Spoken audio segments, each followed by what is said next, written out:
Who is inventor of the Internet? Internet revolution originated until 1969. At the time, the U.S. Department of Defense had a division called ARPA, the Advanced Research Projects Agency.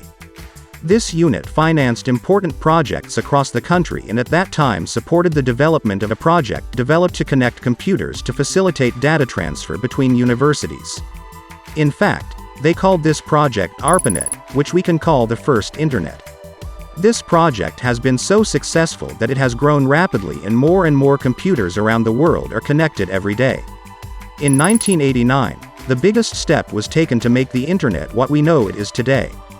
British computer scientist Sir Tim Berners-Lee, Tim, who was working at CERN at the time, was asked to resolve the issue caused by incompatibility between different servers. As a result of long efforts, he developed the HTML programming language and carried out the system that made it easy to share information over the Internet, which is defined as www. Not only that, he created the HTTP system, which allows web pages to connect to sites on the Internet. He has developed software to automatically find and track web pages, as he also to easily search for and find information. Tim Berners-Lee didn't think that idea was actually a revolutionary innovation that would affect the whole world. But the results were very striking. In 1992, there were only 50 web pages on the Internet, but 4 years later the number exceeded 40 million. The most striking thing about this is that Tim didn't patent this work. We can only imagine the wealth it can reach. That's why he's one of the most important names in the world. According to research conducted in 2018, there are now 4.2 billion Internet users in the world. So 55% of the world's population now has the connection. Most of this is made up of the Asian continent. Just few years ago, that number was about 3 billion. So the growth rate is very high. We can think that even more people will have connections soon. In fact, for many people, Internet connection is vital.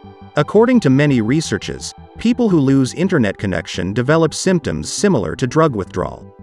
The new job opportunities provided by the Internet and those who make their living in this new world are another dimension of the work. Therefore, our commitment to the Internet is now very natural. So, what's the Internet? Let's define it first if you want. What is the Internet? The Internet isn't really something we can point to in a concrete way. The Internet is a phenomenon that occurs by connecting hundreds of networks. Of course, incredible investment and technology are needed to create these connections. We'll talk about it soon, but maybe it's a good thing to explain it with an analogy. We can make the Internet look like agriculture. What is agriculture? Who owns agriculture? If you can answer these questions, you can actually understand the Internet. However, a huge infrastructure is needed for the Internet, of course. And here we can talk about the people, companies and institutions that own this infrastructure. The Internet is like a giant neural network, actually. There are also ports within this network. These ports are also servers that we know. All the information we reach is distributed through fiber optic cables from these servers. These servers can sometimes be incredibly sized server farms. Because some of these server farms are so large that the amount of electricity required for its operation is greater than the electricity consumption of some countries. According to Forbes, the largest of these server farms is the Range International Data Hub, located in China. This farm spreads over an area of about 600,000 square meters. Think about data traffic. The second is a farm called Switch Super Nap in Nevada. The size of this is about 200,000 square meters. Some of Switch's customers are companies such as Fox, Intel, eBay and Boeing. According to a 2016 study, Google has as many as 3 million servers worldwide. So these server centers are like small outposts where the Internet is controlled. Those who control them are also kind of controlling the Internet. But of course, it's not that easy. There's a lot of other players involved.